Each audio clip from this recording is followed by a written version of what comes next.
পটুয়াখালী কুয়াকাটা মহাসড়কের কোল ঘেঁষে ছোট্ট একটি এলাকাটির নাম মরিচবুনিয়া, যেখানে ছিল না চলার মতো রাস্তা, কিন্তু আজ হয়েছে সেখানেই বড় একটি রাস্তা। বর্তমানে উন্নয়নের জোয়ারে অর্জিত হয়েছে ভোগান্তি মানুষের পথ চলার জন্য রাস্তা। বলছি বরুণবাড়িয়া স্যাটেলাইট ক্লিনিকে আসা যাওয়ার রাস্তাটির কথা।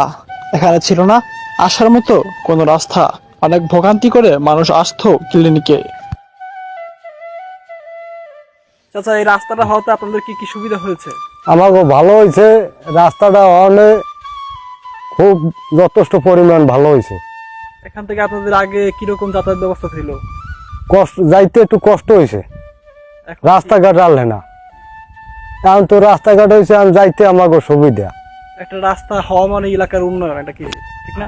হ্যাঁ, ভালো আমাকে। এখন আমাকে চলা টলা যাইতে ভালো।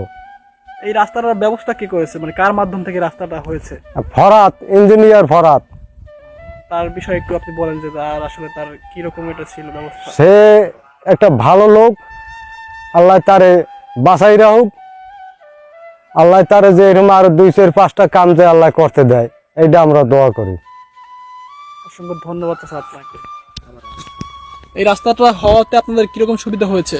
আমাদের ভালো হয়েছে। আমাদের যদি কোনো অসুখ বিসুখ হয়, আল্লাহর রহমতে এই রাস্তা দিয়ে আমাকে যাতায়াত যাইতে ভালো হইবে, আমাকে আইতে যাইতে ভালো হইবে।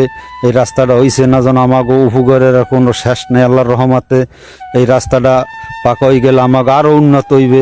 আমাকে এখান থেকে গাড়ি ঘোড়া চললে আমাকে যাতায়াত আরও ভালো হইবে আল্লাহর রহমতে। শুধু রাস্তাই নয়, আরো একটি উন্নত মানের ব্রিজ হয়েছে, যেটি এলাকার সৌন্দর্যকে মনোমুগ্ধ করেছে। এই তো সেদিনের কথা। পথ দিয়ে যাওয়ার সময় দেখেছিলাম এক স্কুল ছাত্র বাঁশের চার ভেঙে পানিতে পড়ে গেছে। বর্তমানে এখানে কত উন্নয়ন হয়েছে, সময়ের সাথে সাথে সবকিছুই বদলে যাবে ইনশাআল্লাহ। এছাড়াও বৃষ্টি হওয়ার ফলে এলাকার জনগণের যাতায়াত ব্যবস্থার উন্নত হয়েছে।